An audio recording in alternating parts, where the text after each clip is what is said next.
Caminhão parado em um semáforo teve sua traseira atingida por um carro. Logo após o choque, ambos foram lançados juntos para frente, com a velocidade estimada de 5 metros por segundo, na mesma direção em que o carro vinha. Sabendo que a massa do caminhão era cerca de 3 vezes a massa do carro, foi possível concluir que o carro, no momento da colisão, trafegava a uma velocidade aproximada de 72, 60, 54, 36, 18 km por hora. E aí? Dá um pause, tenta fazer e, daqui a pouquinho, resolução. E aí, vamos resolver a questão envolvendo colisões? Mas antes, para que eu possa entender as colisões, é necessário fazermos a seguinte análise. Então, observa, eu tenho dois corpos. Um eu chamei de A, outro eu chamei de B.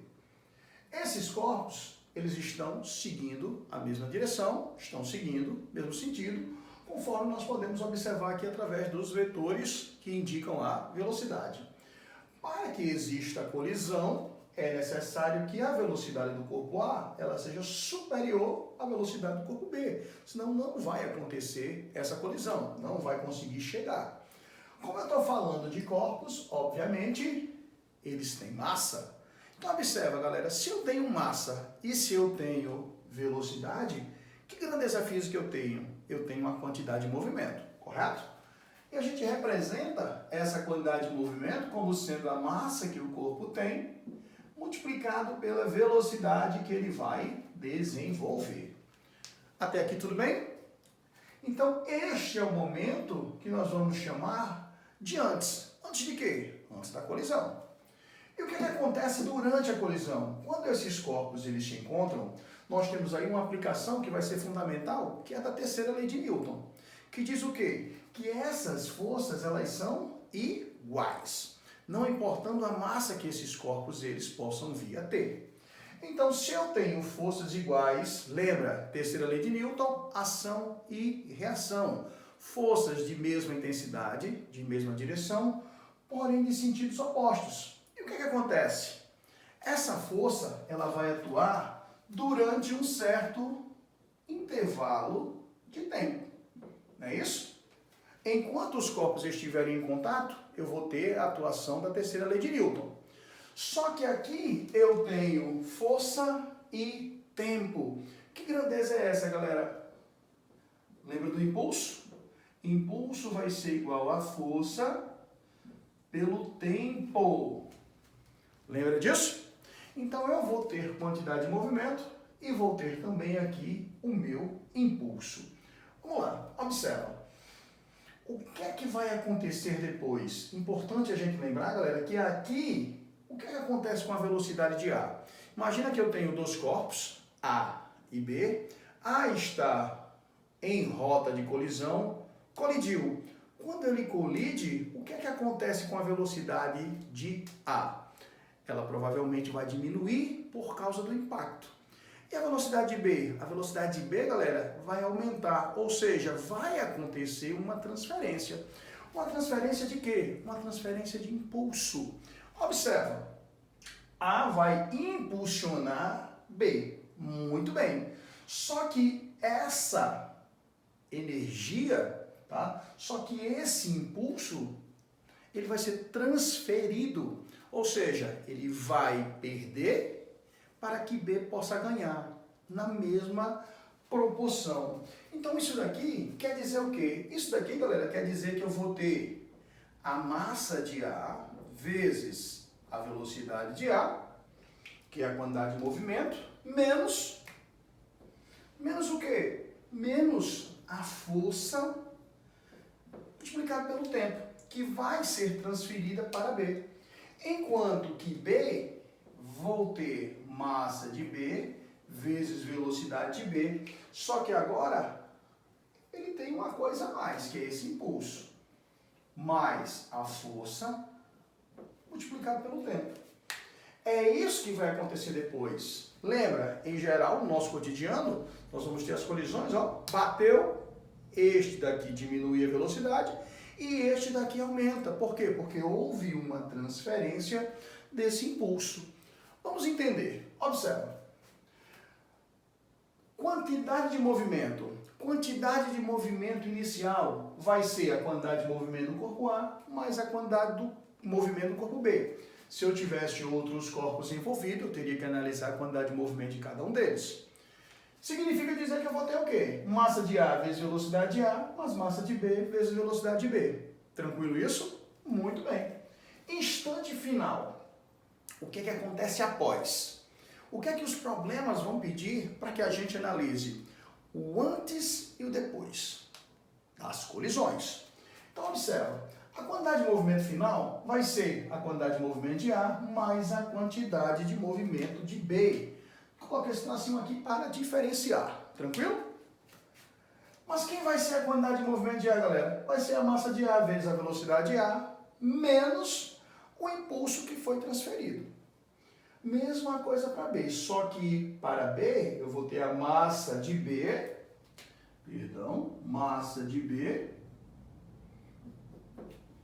multiplicado pela velocidade de B, mais o impulso que ele ganhou referente à colisão do corpo A. Mas, matematicamente, galera, se eu tenho menos impulso e mais impulso, o que é que eu posso fazer? Eu posso cortar esses termos.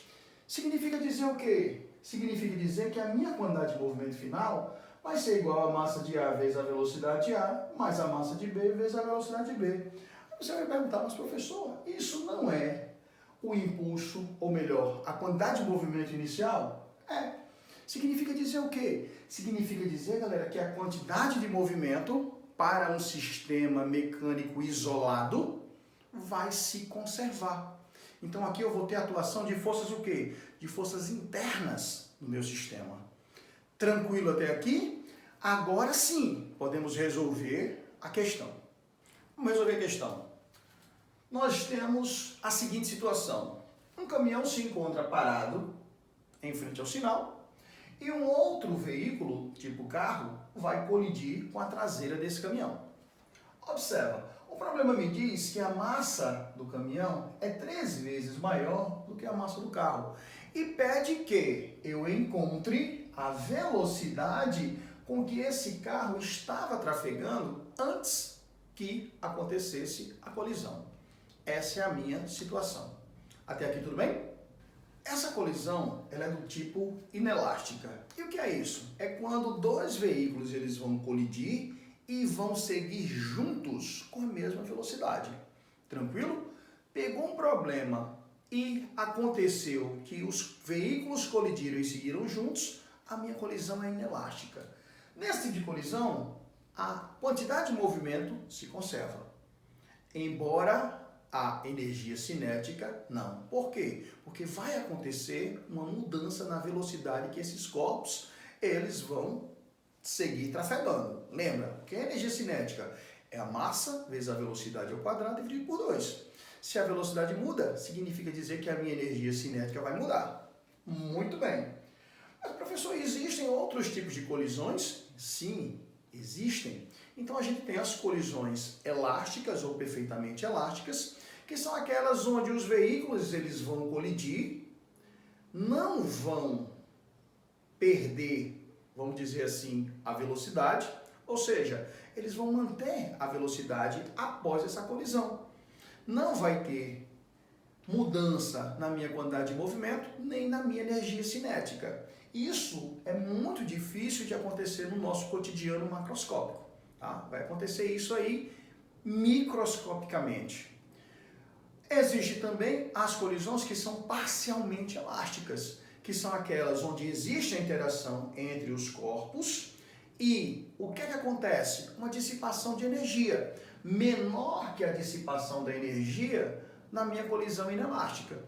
E essa dissipação de energia é o quê? É quando nós temos, por exemplo, uma transformação em energia sonora, em energia térmica. E essa perda vai fazer com que eu tenha uma diminuição também na minha energia cinética. Observa que para as 3 colisões, a elástica, a inelástica e a parcialmente elástica, a quantidade de movimento vai se conservar.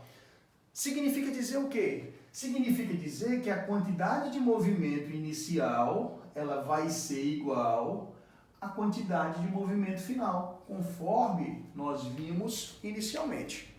Até aqui tudo bem? Então a gente vai calcular dois momentos. O que é que eu preciso? Da quantidade de movimento inicial e da minha quantidade de movimento final. Como é que a gente faz isso? Então vamos lá. Quem é a minha quantidade de movimento inicial? Eu não tenho dois veículos? Tenho. Então vamos calcular. Quantidade de movimento inicial, eu sei que vai ser o quê? Vai ser a massa do veículo A vezes a velocidade do veículo A mais a massa do veículo B vezes a velocidade do veículo B.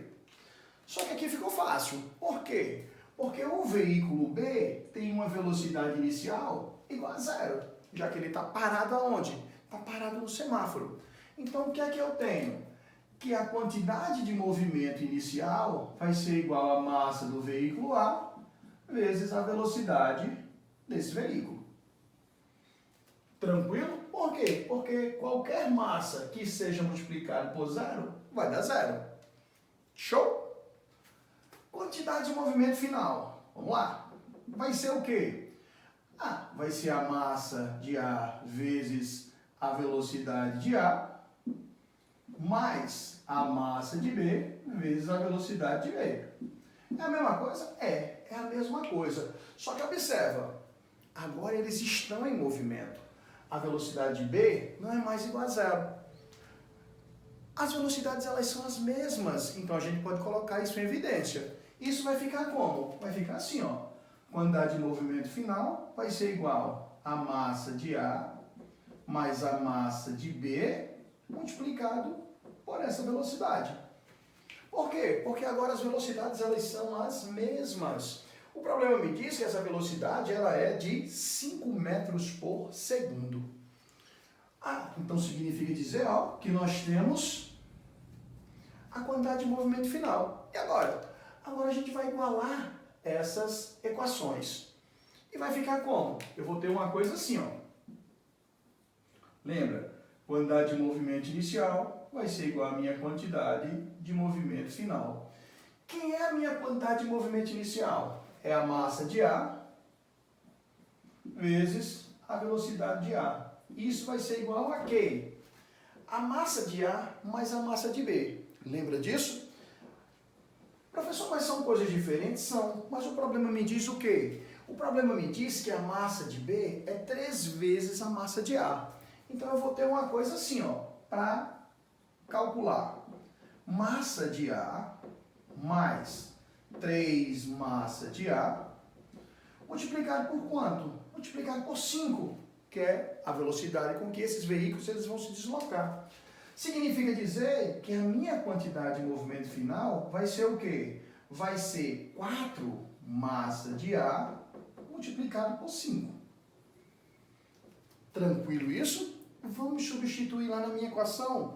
Vai ficar como? Quantidade de movimento final, 4 massas de A multiplicado por 5. Como eu tenho a massa de A dos dois lados, a gente pode simplificar. Ao simplificar, o que é que eu vou ter? Eu vou ter que a velocidade do corpo, A, que é a que eu quero, vai ser 4 vezes 5. Essa velocidade, então, galera, vai ser igual a 20 metros por segundo. Encontrei essa velocidade, só que o meu problema não traz a velocidade em metros por segundo. Vai trazer essa velocidade em quilômetros por hora, que é como a gente entende mais no nosso cotidiano. Então, como é que eu vou fazer para transformar de metros por segundo para quilômetros por hora?